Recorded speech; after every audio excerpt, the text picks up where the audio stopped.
Welcome back to the STEM Career Accelerator. I'm Bobby Sass, and in this lesson, we're going to talk a little bit about what is a career.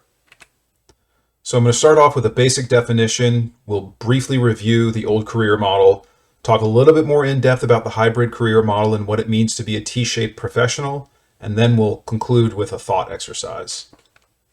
A career is, according to Merriam-Webster, a profession for which one trains or which is undertaken as a permanent calling.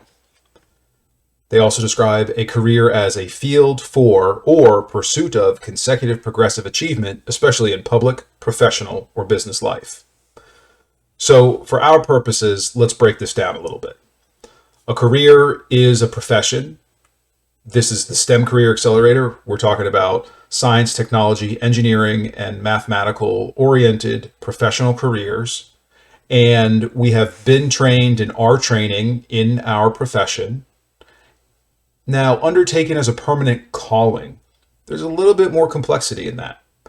When we talk about purpose, we're talking about calling, or we're talking about something that's very functional, something that has just a practical element to it. Permanence in a career is something that you choose, that you decide. So that it's a permanent calling, I wouldn't say necessarily tells the whole tale of a career, at least not a hybrid, modern kind of career.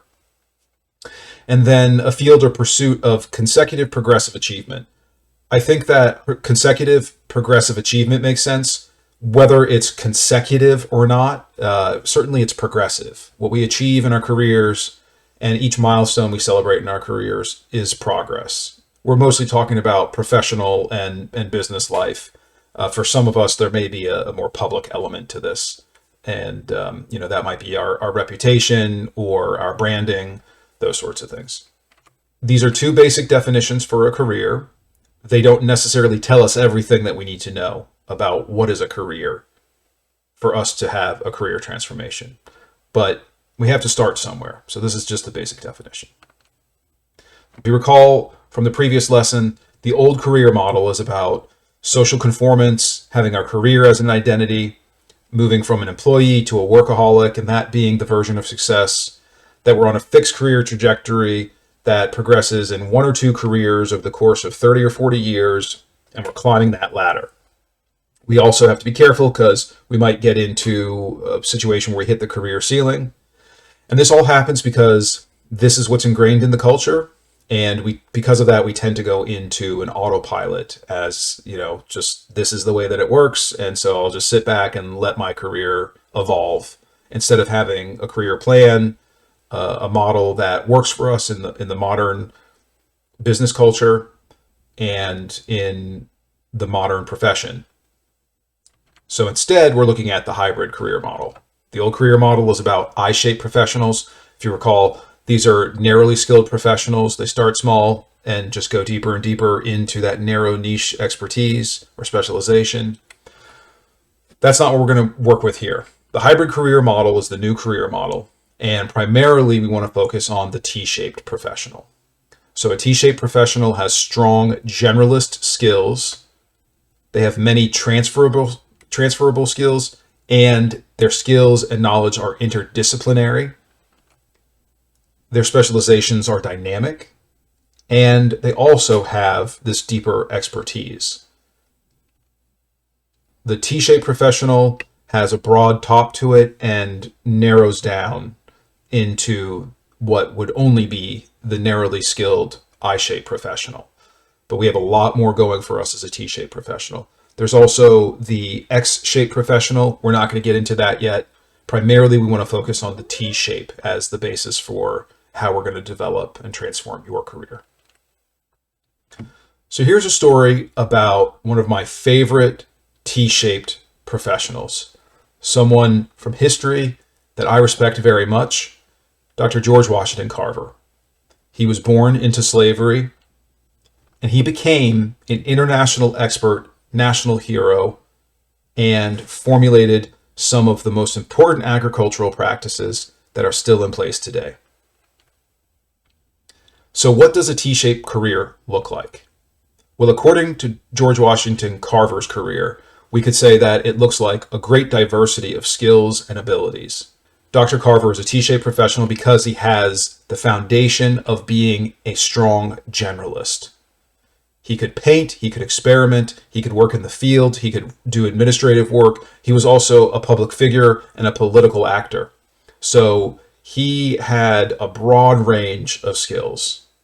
And some of these skills were quite general, but he also came with deep expertise. He was the foremost expert in many aspects of agriculture at the time. Particularly, he understood how peanuts and other legumes could help to improve soil health. He was the pioneer of this branch of agricultural soil sciences. So how do you become like George Washington Carver? How do you become a T-shaped professional? You have to consistently develop your soft skills more than your technical skills, at least early on. And you got to keep those soft skills in good practice. So the generalist part of it is more about soft than technical skills. These skills need to be transferable. They also need to be interdisciplinary, multidisciplinary, or cross-discipline skills. So these transferable skills at the top, some examples are communication, computing, but not super technical computing skills, and relationships. Building relationships is super important, and building relationships, of course, is built around communication. And in order to continue to develop yourself as a T-shaped professional, you need to explore a new specialty skill set at least every 3 years. And during those 3-year cycles, develop those new specialty skills. So these are discipline-specific specialist skills, things like engineering, programming, finance. There are many, many examples here. But these aren't necessarily your expertise. The way that you develop your expertise is that you continuously deepen 1 or 2 of these specialty skill sets for 10 or more years. So if you have a 30 or 40-year career, that could mean 3 or 4 10-year cycles of deepening your expertise, or you can do it for the whole time. It's really your choice, and some of it depends on the demands of expertise in the marketplace and the demands of expertise in your industry or agency or field, depending on whether you work in the industry, academia, or government. And this expertise, it's really about there being few others that can compete with these skills. So whatever marketplace you're working in, whether it's the business marketplace, academia, government, you have to have and sell the skills that compete out most others. So let's look at some thought questions now. What does the word career mean to you? Does the basic definition resonate with you? Does the T-shaped career resonate with you? Does the old or new hybrid career model resonate with you? And why is a career important to you? Or why is a career not important to you? Do you believe that a career is a choice? Or is it something that naturally happens or something we must do? Is a career a choice? And is it okay for you to just have a job and to not focus on building your career? And what are the costs of not having a career plan? What is it going to cost you if you don't have a career plan?